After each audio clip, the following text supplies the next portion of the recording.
Shawnee Mission Superintendent takes the pulse of the district. Find out how he's reaching out to the community. Imagine getting to watch a video for your homework. We'll learn how a new instructional approach is helping students gain confidence in math. Art students from across the district connect with a professional artist who not so long ago was a Shawnee Mission student herself. And students are taking it to the streets to show their Lancer love. It's all ahead on this episode of Spotlight on Shawnee Mission. Welcome to Spotlight on Shawnee Mission. I'm your host, Leanne Neal. The idea of going an extra degree is an important one to Shawnee Mission Superintendent Dr. Jim Hinson. As he likes to say, at 211 degrees, you have hot water, but at 212 degrees, you're generating steam powerful enough to drive a locomotive. Dr. Hinson says achieving that extra degree is what will drive Shawnee Mission schools from good to great. And what better way to get ideas than to go into the communities that know the district best? The process I'm going through now is to really listen to a lot of people, gather input to make sure we are appropriately preparing our students for the future. So we have to continually change as a school district to keep pace with what's going on in society. One of the first stops on Dr. Hinson's listening tour was in the heart of Overland Park.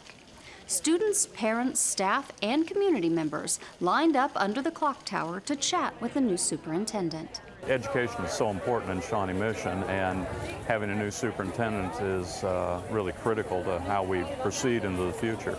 You know, they're really great today to provide input, to say it's a great school district. We want somebody to take a fresh look at what we're doing, but we're really doing things well. Very, very welcoming, and so it's just a phenomenal reception today of people that are really interested in kids and certainly public education. This was the first in a series of meet and greet events held in each of the district's 5 geographic areas. Not only did it give community members a chance to meet Dr. Hinson, but it also let him hear what was most important to them. I would want him to know how deeply committed this community is to the quality and excellence of our local schools. It's important for him to know that the parents in this community are deeply involved, care a lot about not just the education, but all of the activities around our schools, and that he's got a lot of support in the community. Well, I think continuing the excellence that we've had in Shawnee Mission, but also recognizing that the funding situation in Kansas is very difficult, and trying to maintain that excellence with dealing with funds that are available. Seedless watermelons do not make good pickling. In addition to meeting Dr. Hinson, those who stopped by the meet and greet were able to enjoy a cooking demonstration and free samples from Shawnee Mission's culinary arts students. Myself, Chef Justin, and then Chef Bob brought a couple students along with us to demonstrate how to connect the farmers market produce and what we're doing at our program at the school. So today we are demonstrating a pickled watermelon rind and how to incorporate that into like an Asian style salad using all farmers market produce, which we also incorporate into the restaurant that we run at the Broadmoor Bistro. But for Dr. Hinson, the important part of the day was taking the community's pulse when it comes to Shawnee Mission schools. I'm really taking in information. I want to know what's on their mind. Things that are going really well, and I've heard about those things today, they just want to make sure are reinforced. And then other things they might have a concern about. And so the purpose of today is obviously to meet and greet, but to really hear what is on the mind of our parents and employees as well. I wanted to meet our new superintendent. I'm excited. He seems like a really go-getter and someone who's committed to keeping our district moving forward. Very, very welcoming, and so it's just a phenomenal reception today of people that are really interested in kids and certainly public education. Even though the meet and greets are over, Dr. Hinson says community input is important, and the district will find other ways to continue listening. Up next, find out how educators are using technology to flip their classrooms and help students achieve.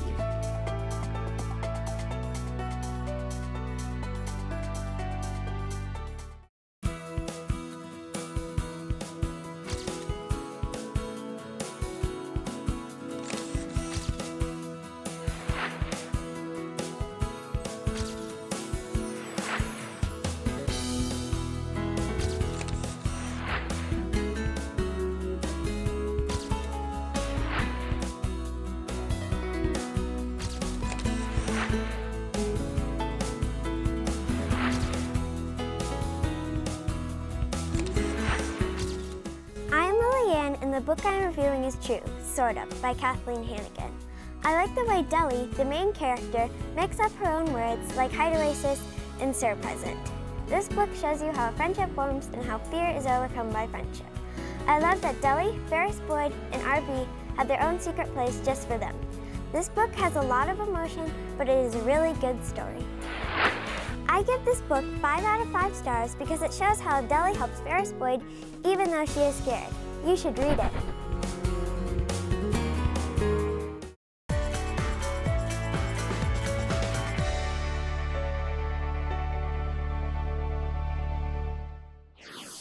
Welcome back. Shawnee Mission educators are always looking for innovative ways to engage students. Now, some are finding success by turning classroom learning around. And you need to watch video 3.1. When you're finished with video 3.1, I have a worksheet for you to do. So let's get to work. Put your headphones on. This may not look like your typical math class. That's because these Shawnee Mission West students are taking part in a new kind of learning. The flipped classroom model is different than the traditional model, in which it takes what would normally be done for homework and puts it in the classroom with the teacher, and takes the traditional lesson that the teacher would normally do at the front of the room and puts it on video for the students to watch at home. Technology makes the flipped classroom possible by having students go to the internet to access their assignments. Everything on there, she posts information about homework and maybe answers to like a review. And then she posts the video. You click on it and you watch it, and after that you have to click the turn in button, and then you have to respond to it. Like you say, like, I like this video, and then, or it was hard. Brogdon uses a web application called Edmodo to deliver the information and video lectures to her students that they then view and complete on their own time. Edmodo makes it really easy because we can pause, rewind, and fast forward through the videos at our own pace. So if you miss something, you can go back and watch it, or if you need to jot down some notes, you can pause, and it makes it really easy for us to learn. So it's been really, really nice, and the Edmodo site actually has helped with, they turn it in there and they have to write me a comment, and a lot of them have taken that to tell me, you know, example 2 on the notes was a little tricky. Could we go over that one again? Or I didn't really understand, you know, the diagram in example 4. So it really helps me be able to start off the class sessions before I put them in small groups with some examples that we need to go over as a class to really help things click and to turn that light bulb on. Brogdon says not only are her students more confident working in the flipped classroom model, but they also come to class more prepared to put their new knowledge into action. And then that way, when they come to class the next day, we can do more partner activities, small group, I can differentiate some activities, and we can do more fun things in class. Before I was pretty good, but then after these, having to go back makes it way easier, and I think I've learned a lot better. Like in one day, I can learn like what I learned in a week. For adults who grew up in traditional classrooms, the idea of lectures delivered via video may seem a bit foreign, but Brogdon says her students have no trouble adjusting. We've got 21st century learners, and technology is what they know. So we're really moving towards, we need to be feeding them with what, you know, they understand. Brogdon says flipping her math classes did come with an unexpected challenge. I've had to really kind of step it up. In these videos, I can't just stand there and teach them, you know, monotone and that kind of thing. I've had to really beef it up a little, make it comical, make it, you know, funny for them. I've done some shout outs. I've worn a tiara in a couple videos, and those are the things that they actually notice. Her students appreciate the effort and say that they like this new way of learning. It makes it faster too, so you can move along way quicker without leaving anyone behind. Then you can log out and let's work on a worksheet in partners. High school students travel to Arkansas for inspiration. We'll find out where they went. Plus, a Shawnee Mission graduate and professional artist returns to share her knowledge with some of the district's top art students when Spotlight on Shawnee Mission returns.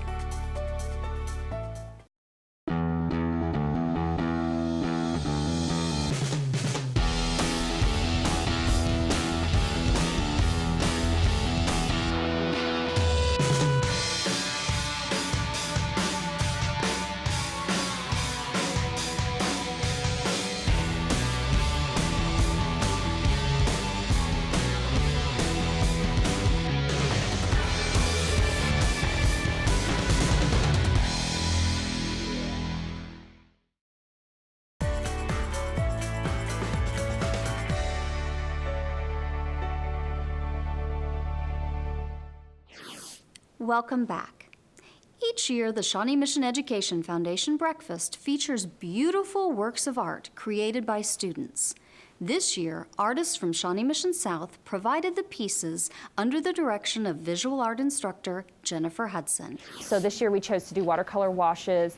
Students were already really focused on line work and balance and focal point in class already, so we chose to kind of take that and run with it and create these more abstract but still kind of powerful small pieces of line work. And then the last part the students are doing is using gold, silver, and copper leaf to create more emphasis and more focal point. The donations help fund things such as a special field trip for Shawnee Mission South art students to the Crystal Bridges Museum in Bentonville, Arkansas. Kansas City has a wealth of art. They have the Nelson, they have the Kemper, they have the Crossroads District, which gives them great exposure. But Crystal Bridges, surprisingly, has such a good collection of American art, from contemporary to Norman Rockwell to Thomas Hart Benton, who's a Kansas City native. So we really wanted to give students a chance to be exposed to art that they normally wouldn't have.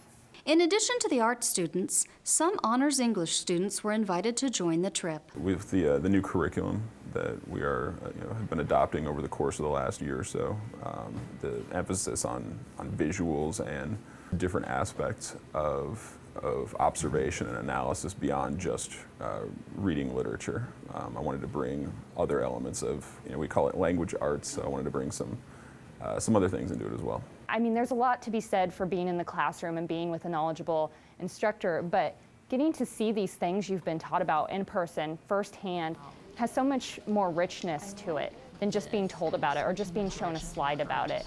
Hudson says creating this year's breakfast centerpieces was a great way for her students to pay it forward.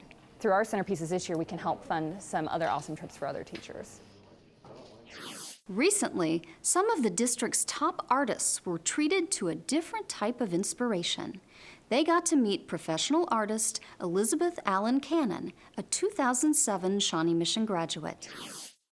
So I'm just going to start off by showing you some of my early work from college, so you can see how I've progressed into what I am now. First, the students got to know the artist and her work through a slideshow and lecture. They also got to ask her questions about what it is like to work as a professional artist. She's very close in age to our students, and we just thought this would be nice for her to come in and sort of talk about her process, especially so early on with our AP kids. The group that is assembled today is all AP students from across the district. We thought it would be neat for them to see what it's like to be a working artist, where you get ideas from, and to see a body of work. Next, she guided the AP students in creating projects of their own in one of her special areas, collage. We're going to be working on using appropriated imagery to create some original artwork. I think it's going to be a lot of fun, and I think a lot of really great things are going to come out of it. The students watched as she created a collage out of clippings taken from things like coloring books, newspapers, and old magazines. The really exciting thing about collage is that you can't necessarily control what you're going to get. It's not like drawing where you're starting from scratch and you're building something all your own. The art students seem to embrace the experience. We're doing some reaction pieces on her artwork and based on her, style or experience. And I found a rocket, a flower, and a cartoon caricature. And so I'm planning on making Flower Power Rocket because that's what first occurred to me. Past that, I have no thoughts right now. I thought it was interesting. I never really thought about doing collages before. So it's cool to see about what other art you can do with different mediums. I'm basically a pencil and paper kind of girl. Now that she's turned her love of art into a career, Allen Cannon had some advice for these students. I think it's really important as a young artist to align yourself with a mentor or at least a couple people that can give you some solid direction as to the things you need to do to accomplish your goals. The art students appreciated her advice, especially since it came from someone with whom they could so easily identify. So it feels a lot more relevant to deal with her than some artist who's been doing art for a long time or from a different country. It just feels more connected to you. I thought it was really cool, especially since she went to East. It's cool to see how people have gone from where we are now and how they've like gone through the whole art school experience, because I'm sure most of us want to go to art school. It's just interesting to see about the whole process. Floats, decorations, and frenzied fans, all accompanied by a marching band. Up next, celebrating homecoming.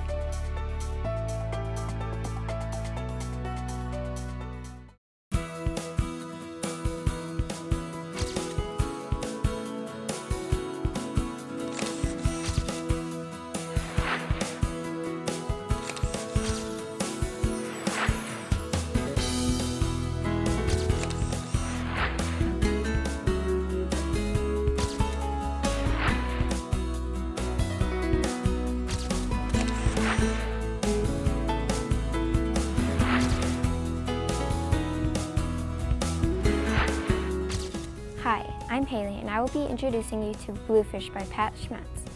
Bluefish is about a boy named Travis. Travis lives with his grandpa, which is hard for Travis because his grandpa didn't really care for Travis's lost dog named Roscoe, but Travis did.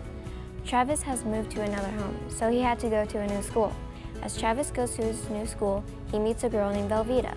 Will Velveeta figure out Travis's secret? Oh yes, Travis does have a secret. Want to know more? Check out Bluefish in your school library. I rate this book 4 out of 5 stars for its most amazing plot and the wondrous dramatic characters in this book. I hope you like this book, because I did. Read it.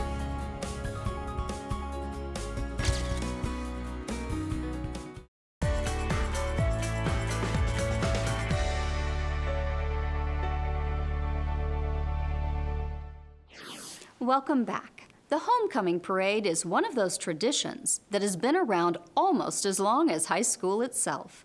And again this year, Shawnee Mission students showed us that they really know how to share their school pride.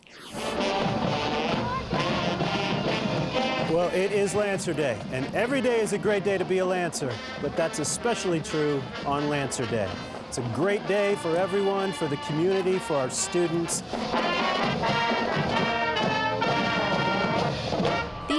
Lancer Day Parade begins in the parking lot at Shawnee Mission East and moves north on Mission Road.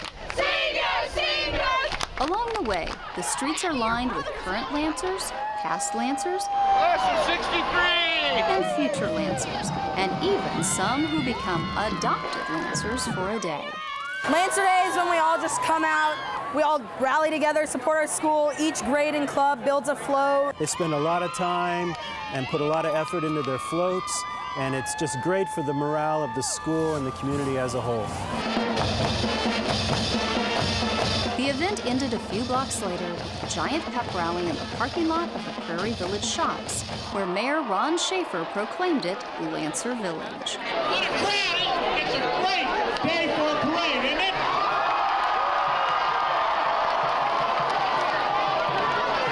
And most importantly, it's a great day for Lancer Day Parade, right? It's one of our biggest events of the year, really pumps everyone up for the games, and it's just the best thing at our school, I'd say. What a fun time. Other high schools in the district showed their school spirit as well in parades held in their communities. That's all the time we have for this episode of Spotlight on Shawnee Mission. Join us again as we continue to feature the programs and people of Shawnee Mission who are helping guide students to success. Thank you for watching.